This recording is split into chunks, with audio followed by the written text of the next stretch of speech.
Vous est-il déjà arrivé de vous balader tranquillement sur X et de tomber sur ce genre de scène?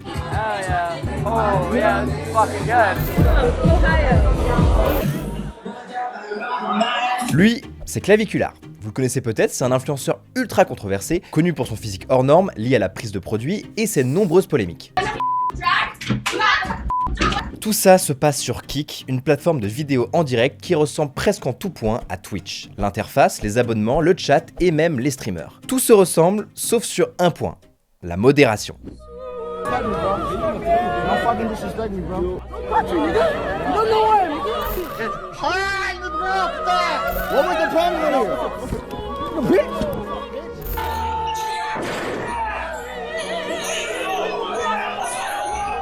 No, no fake it. I'm gonna take out my dick.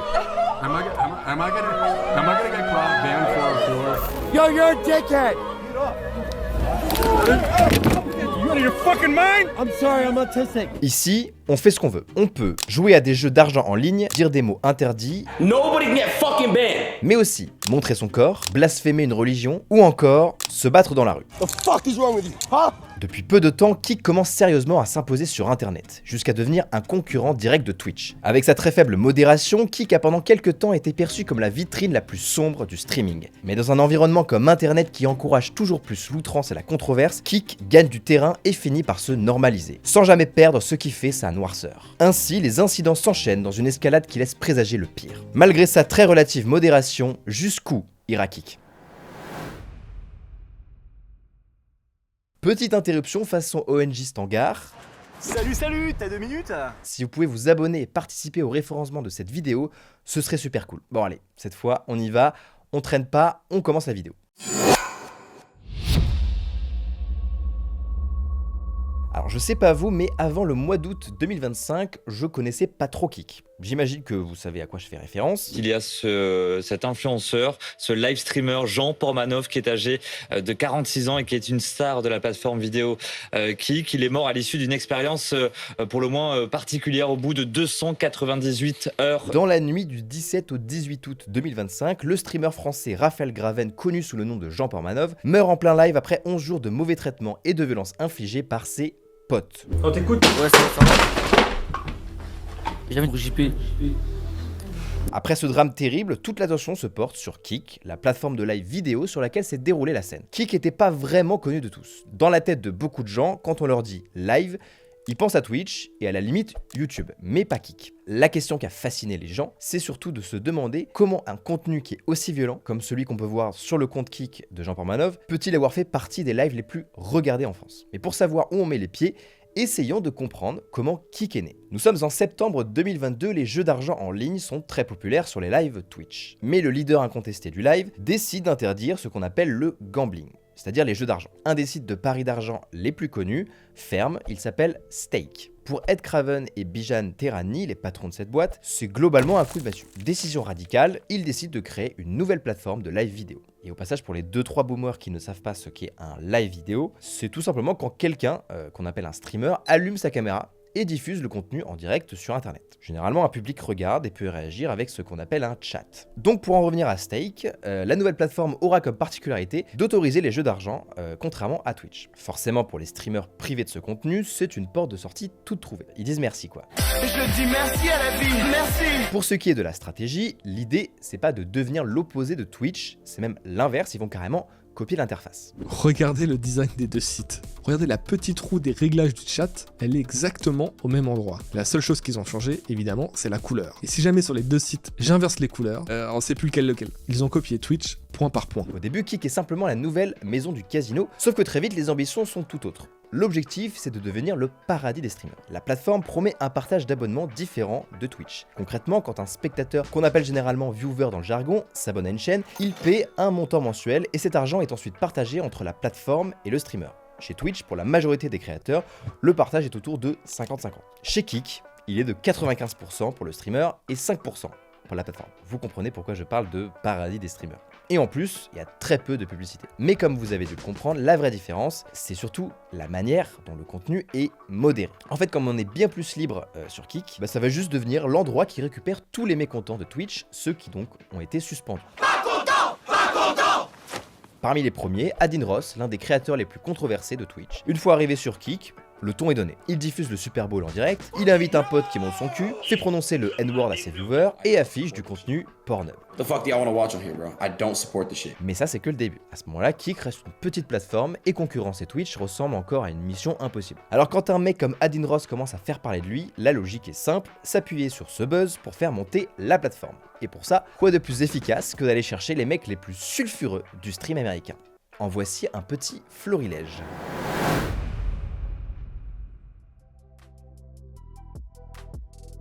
Commençons par l'un des plus connus, celui qui est peut-être devenu le créateur de contenu le plus détesté de la Corée du Sud.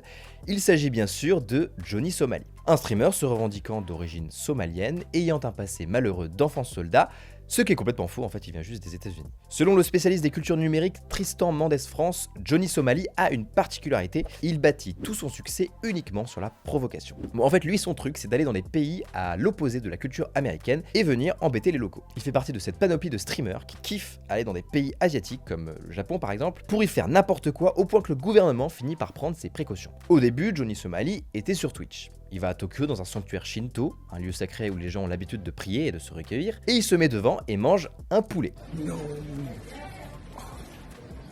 Quelque temps après, il provoque des locaux dans le métro. Pas besoin de vous faire un dessin, je pense que vous avez compris le degré de manque de respect. En conséquence, quelques jours plus tard, il se fait agresser en plein live. Le compte X Human Nature relaie la vidéo, faisant 1,9 million de vues au passage, et ça y est, maintenant les gens connaissent Johnny Somali. On peut voir dans les commentaires que les viewers sont plutôt contents de le voir se faire agresser. Mais moi ce qui m'intéresse, c'est d'aller voir quelle a été la réaction au Japon, directement. Après ces premiers incidents, une riposte de japonais plutôt patriotes et de droite émerge, notamment le compte X Cancel Johnny's. Dans leur bio, on peut lire qu'ils se revendiquent anti-immigration et contre le surtourisme. Ils disent mener depuis 2 ans des actions pour contrer les streamers IRL. IRL voulant dire in real life, autrement dit des créateurs qui passent leur temps à filmer leurs voyages dans des pays étrangers. Concrètement, en quoi ça consiste? Publier des extraits d'incidents impliquant ces streamers, You cannot get on this ferry today. Faire des threads pour revenir sur leur affaire judiciaire, mais surtout donner quelques informations sur eux, parfois même durant un live, pour que Johnny Somali par exemple se fasse retrouver. Et concernant Somali, je suis tombé sur ce qui lui est arrivé en Corée du Sud. Et je vous avoue, ça m'a un peu passionné, ça m'a un peu pris au trip, comme on dit, donc je vais vous résumer l'affaire. Après être passé entre les mailles du filet au Japon, mais quand même se voir interdire l'accès du pays, Johnny Somali veut aller embêter d'autres Asiatiques. Entre temps, il se fait bannir de Twitch et rejoint la grande famille de Kick. Le 27 septembre 2024 à Séoul, il interrompt un concert. Dans un bus, il diffuse de la musique nord-coréenne par pure provoque.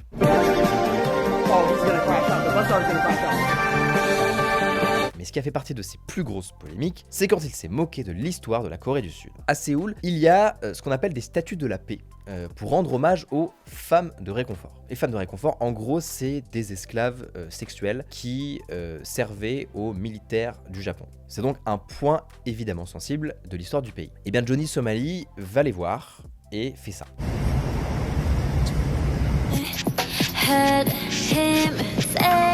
À partir de ce moment-là, la Corée du Sud commence à connaître le bonhomme. Et le 17 octobre, on passe un cap.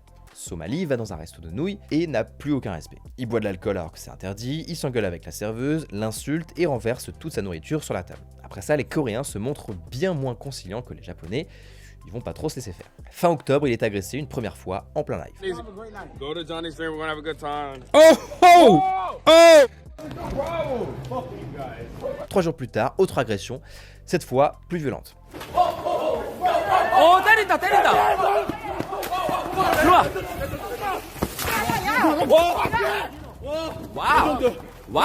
À partir de là, Somali n'est plus si serein. Il ne stream plus sur Kick par peur de se faire rattraper par les Coréens.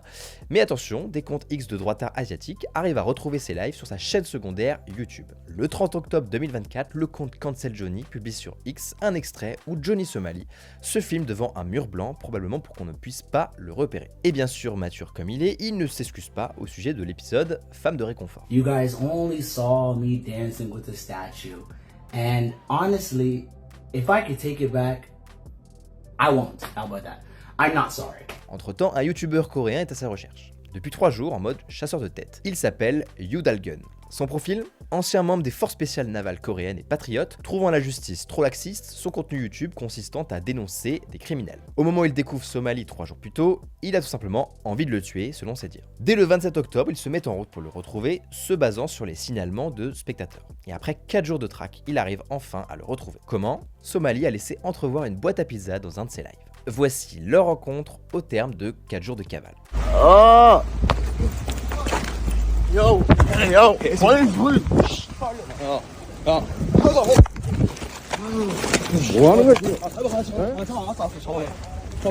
Bon, finalement, le youtubeur a été arrêté par la police coréenne.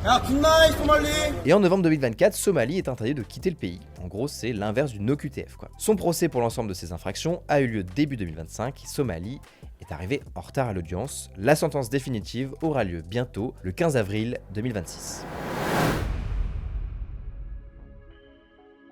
Alors lui, il a débarqué depuis pas très longtemps sur Kik. Clavicular est surtout connu pour son contenu looks maxing, qui veut dire maximisation de l'apparence en anglais. Souvent perçu comme un délire d'incel, c'est tout simplement le fait de tout faire pour devenir beau. Ils sont globalement prêts à faire n'importe quoi. Dans le cas de Clavicular, c'est le genre de mec qui se drogue pour être musclé. I use crystal amphetamine as a stimulant and to lean max, right? It's very suppressant of your appetite. Il s'est lancé sur Kik il y a seulement 5 mois en novembre 2025 et en l'espace de quelques mois, il y a déjà un nombre de polémiques hallucinants qui le concernent. En novembre 2025, il injecte des peptides dissolvants de graisse, une substance faite pour supprimer la graisse, à sa petite amie de 17 ans. Grosse polémique, la plupart des internautes lui reprochant la dangerosité du produit. Le 24 décembre 2025, Clavicular est confronté à un running stalker, terme qui désigne un harceleur qui traque les streamers en live uniquement dans le but de l'embêter. L'homme suivait la voiture de Clavicular qui était à bord et l'influenceur finit par le percuter.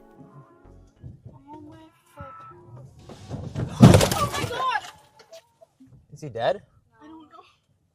Hopefully. Et pour ça, il sera banni de Kik, temporairement, faut pas déconner. Quelques jours plus tard, le streamer va en boîte à Miami, accompagné d'influenceurs ultra controversés, c'est moins qu'on puisse dire. 6 influenceurs, globalement l'élite du mauvais goût, quoi, c'est ça. Parmi eux, on peut citer les frères Tate, à eux seuls on dirait presque une définition vivante du masculinisme, ou encore Nick Fuentes qui disait il y a quelques années ça. It's your body, my choice. Et que se passe-t-il quand ces têtes de vainqueurs sont tous réunis dans une même boîte ?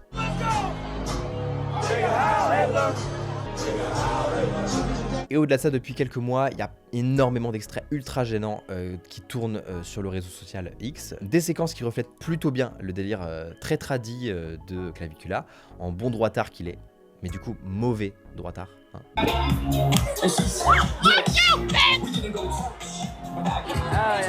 Oh yeah, it's fucking good.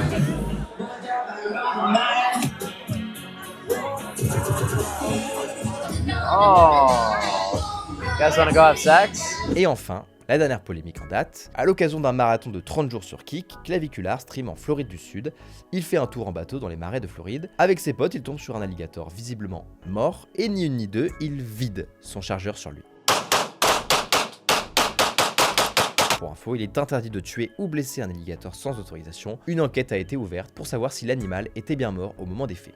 Clavicular risque 5 ans de prison ferme. Tout de suite après, il est arrêté à Fort Lauderdale par la police locale, mais pour une autre affaire. Ce moment où l'influenceur avait encouragé et filmé une bagarre entre sa copine et une femme de 19 ans. Très honnêtement, restez connectés sur X, les affaires de Clavicular vont continuer à sortir. Bon, maintenant qu'on a parlé d'un streamer complètement immature, censé faire du contenu drôle, on va changer de registre. Avec Suspendas, on est plutôt sur un mec qui vraiment fait le mal, quoi. Tout simplement, juste pour les vues. Suspendas est un streamer d'origine philippo-américaine âgé d'environ 45 ans. Lui, son délire, c'est un peu comme Johnny Somali, c'est-à-dire filmer ses voyages en direct H24. Ce qui est assez inquiétant avec ce créateur, c'est qu'il est plus ou moins légitimé par Kik, vu qu'il était le premier streamer IRL vérifié de la plateforme. Plusieurs gros scandales le concernent, puisque c'est quand même le genre de mec capable d'avoir un rapport sexuel avec une actrice porno en laissant son live allumé. Le plus grave arrive le 10 mai 2023, Suspendas se trouve au Japon, il est avec 2 filles japonaises et un streamer dans un appartement. Durant le live, les filles boivent beaucoup d'alcool. La fin du live approche, les filles sont évidemment torchées, et au moment de quitter l'appartement, Suspendas veut leur faire un goodbye kiss. Okay, take your time.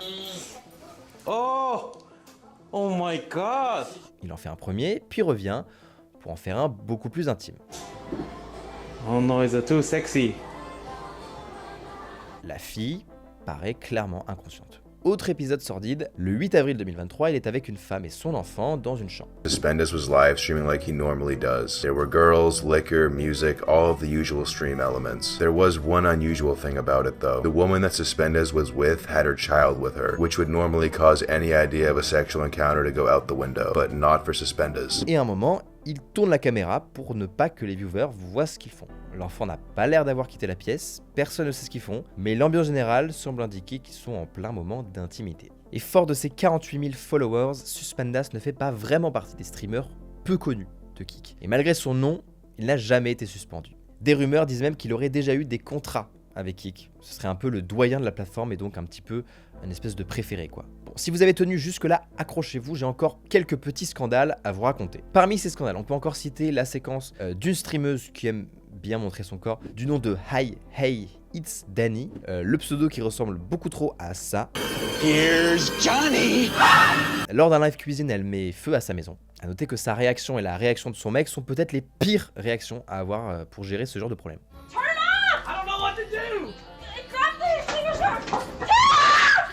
Autre polémique, quand le streamer Raj Jackson a failli tuer un catcheur en lui donnant 22 coups réels, donc sans mise en scène, uniquement parce que ses viewers lui ont dit de le faire. Et enfin, citons aussi les créateurs Zerka et Hillmike, bannis définitivement de Kik, et ça franchement faut le faire, car ils ont flirté avec des mineurs en plein live. I say we go and get Yeah, we should go. Voilà, comme vous avez pu le voir, il y a des trucs horribles sur Kik, mais en vrai, c'est comme partout. Demandons-nous pourquoi c'est un problème. Bon, avec tous ces beaux profils que je vous ai présentés, vous avez eu un petit horizon de ce qu'il y a de pire sur Kik. En vrai, le trash a évidemment toujours existé sur internet, ça nous est tous arrivé de nous y perdre et de tomber sur des choses qui sont pas très orthodoxes. L'interdit, le transgressif, le mal est globalement disponible sur les sites porno, sur le dark web ou sur les réseaux sociaux. Donc la question que vous allez me poser c'est « Benoît, pourquoi tu nous parles de Kik alors que du contenu choquant, en vrai, il y en a partout ?» Et bien en fait, au risque de dire quelque chose d'assez évident, c'est pas pareil. Quand on se perd sur internet, un soir d'hiver seul dans son appartement situé entre la rue Mouffetard et le boulevard Magenta, et qu'on tombe sur du contenu trash, on l'associe généralement à l'interdit. Parce que même si c'est accessible, ça reste quand même difficile à trouver, surtout pour des mineurs. Dans l'inconscient collectif, c'est plutôt déviant. Mais quand ce même contenu trash se retrouve sur Kik, tout de suite ça paraît beaucoup moins interdit. Car sur le papier, cette plateforme paraît assez propre. L'interface ressemble fortement à celle de Twitch, les différentes catégories sont ok, et le chat ressemble à n'importe quel autre chat. En fait, quand on pense à Kik, on pourrait se dire, bah, c'est du streaming comme les autres, juste un peu plus sulfureux. Certes, dessus il y a les fameux créateurs dont je vous ai parlé, mais en vrai il n'y a pas que ça. À l'instar de Twitch, la plateforme accueille des gens normaux et en plus assez connus. Au début, la stratégie c'était la recherche du buzz, mais ensuite c'était aussi la normalisation. Par exemple, je sais pas si vous connaissez XQC. C'est le streamer le plus regardé sur Twitch en 2020, 2021 et 2022. XQC, il a signé un contrat avec Kik pour un montant de 100 millions de dollars sur 2 ans. Et ça en fait de la pute. Et en vrai, même s'il est un peu foufou, il n'est pas aussi problématique que ceux que j'ai cités avant. Autre point, dans la catégorie IRL de Kik, il y a à la fois du contenu qui est soft, comme ce mec qui nous partage sa vie à la salle de sport, et en même temps tu vas avoir du Ice Poséidon, un streamer qui a invité une prostituée dans une chambre d'hôtel, l'a filmée en direct pour un prank et l'a empêché de sortir quand elle s'est rendue compte de la supercherie. Enfin c'est pas lui qui l'a empêché de sortir, c'est le mec qui l'avait payé. Et pour info, l'un des fondateurs de Kik, Ed Craven, était présent dans le chat durant ce live. Il envoyait des emojis rieurs. Donc parfois le malsain est carrément légitimé par les gens qui bossent chez Kik. Suite à cet incident, ils ont mis à jour les normes du site en ajoutant un bouton de signalement pour les contenus qui enfreignent les règles. Car oui, ça existe, Kik a bien une modération. Mais comment elle fonctionne? Comparons-la un petit peu avec la modération de Twitch. Globalement, la philosophie n'est pas la même. Sur Twitch, on considère que tout doit être banalisé, le live implique que tout peut déraper en temps réel. Ainsi, les règles sont très détaillées. Ils vont nommer précisément ce qui est interdit, avec eux c'est tolérance zéro. En plus de ça, Twitch a une vraie équipe de pros qui s'appelle Trust and Safety Operation. Chez eux, ça bosse 24 heures sur 24, 7 jours sur 7 et 365 jours sur 365. Concrètement, c'est eux qui reçoivent les signalements et qui sanctionnent si besoin. Alors chez Kik c'est pareil, mais ils sont juste moins nombreux et ont une autre philosophie. Si on regarde leurs règles de la communauté, on voit que Kik dit sanctionner en tenant toujours compte du contexte et de l'intention du créateur. Nous prenons en compte des facteurs tels que l'intention du créateur, son implication, sa réaction, les conséquences, les influences extérieures et l'historique de sa chaîne pour déterminer la mesure la plus appropriée et proportionnée. Si le contexte est généralement pris en compte, Kik applique une politique de tolérance zéro pour certaines violences graves. Avec des si on refait le monde, me direz-vous, ici c'est plus on excuse tout. Avec cette formulation, on est vraiment sur le boulevard du laxisme, quoi, l'autoroute du laxisme. Parce que la marge d'interprétation, elle est assez large. Si on prend l'exemple de l'affaire Jean-Paul Manoff. Le 19 décembre, la plateforme est passée devant le tribunal judiciaire de Paris avec le risque d'être suspendue pendant 6 mois du fait de la mort du streamer. Quels étaient leurs arguments pour se défendre? Utiliser la même justification que les bourreaux de Portmanov, ces fameux potes. Les contenus de la chaîne litigieuse étaient scriptés, c'est-à-dire scénarisés avec l'accord du défunt. Mais tout cela n'était que mise en scène. Certes, à l'occasion d'une enquête préliminaire, le vidéaste avait formulé son consentement. Mais ces extraits ont l'air de prouver l'inverse.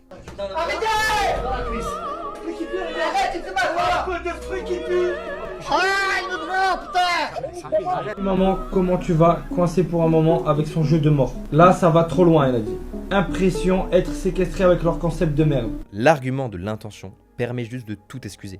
Dès qu'un contenu pose problème, il suffit de dire que c'était du second degré et en fait ça passe. Ah ouais mais non, non, pas du tout. Ah c'est pour un sketch. Ah oui, c'est un personnage. Ah oui, non, ok. Il y a un autre point, c'est que sur Kik, les choses interdites sont mentionnées d'une manière assez générale. Pornographie, discours haineux, doxing, le fait de donner des informations personnelles sur une personne. Sur Twitch, le texte dans lequel il mentionne les comportements interdits, il est ultra long. Voici à quoi il ressemble.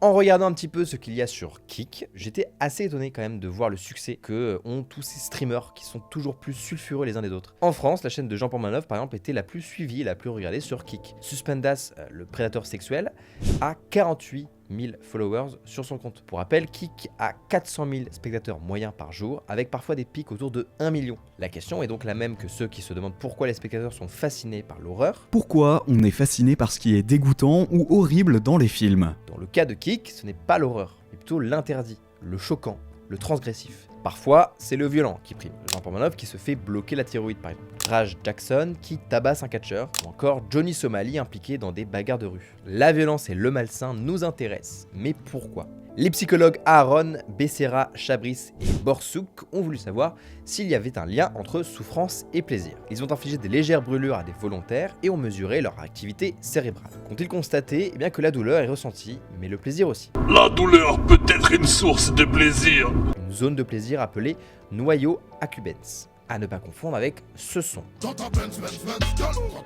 Donc pour résumer, nous éprouverions un sentiment ambigu quand on voit de la souffrance, à la fois de la douleur, mais aussi du plaisir. En plus de ça, un certain Eric Wilson a écrit un livre sur ce sujet. Selon lui, nous pouvons parfois éprouver une forme de fascination devant un accident de voiture car cela nous rappellerait la chance que nous avons de ne pas être à la place des victimes. Une espèce de curiosité morbide qui nous rassure.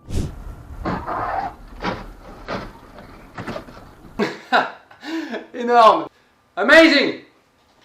Et pour illustrer ça, on va essayer de se replonger dans l'univers d'Ice Poseidon. Ce streamer URL a une particularité, les spectateurs de ses lives ont tendance à faire pas mal de swatting. Le swatting, qu'est-ce que c'est? C'est quand des viewers appellent la police pour que le streamer se fasse arrêter en live, généralement en faisant des fausses alertes. En vrai c'est un peu drôle, mais c'est un peu bâtard aussi. Pourquoi les gens regardent ses lives? Et bah parce que Ice Poseidon filme sa vie quotidienne H24. À tout moment, un danger potentiel peut surgir, et ça, le spectateur en a conscience et ça le stimule. Il aime se faire surprendre. Et quand il arrive quelque chose au vidéaste, certains spectateurs peuvent même ressentir une forme de plaisir mêlé de soulagement, simplement parce qu'ils savent qu'ils ne sont pas à sa place. Sauf que dans le cas du swatting, ça va encore plus loin. Ici, le spectateur a une responsabilité dans le malheur du streamer. Il appelle la police avec des fausses alertes, et Ice Poseidon se fait arrêter. Pour info, ça lui est arrivé apparemment des centaines de fois, c'est un peu devenu sa spécialité. Ici, on est sur une forme de curiosité morbide participative. Et pour ce qui est du contenu sexuel, très présent dans les lives de Clavicular par exemple, pour comprendre pourquoi ça intéresse les gens, il suffit de voir le succès des sites pornographiques. En 2022 par exemple, 37% des adultes consommaient du porno selon une étude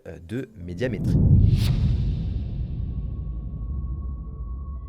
Bon, en vrai, Kik pose moins la question du contenu choquant que celle de sa normalisation. Le trash a toujours existé sur internet, mais ici ils se font dans un espace qui ressemble à la norme. Interface correcte, star et image banale. C'est souvent comme ça que les nouveaux phénomènes s'imposent. Ils avancent plus vite que les règles, plus vite que les sanctions, plus vite que le débat public. Et tout d'un coup, quand un drame arrive, on commence à se poser des questions. Kik banalise la violence et le sexe, mais pas seulement. c'est aussi l'humiliation, le harcèlement, la provocation et parfois la mise en danger en direct. Et quand le pire devient un spectacle comme un autre, ce n'est plus juste un problème de modération, c'est un problème de société. Bref, Kik n'est pas juste l'envers de Twitch, c'est peut-être le visage très assumé d'un internet qui a compris que le pire fait de l'audience.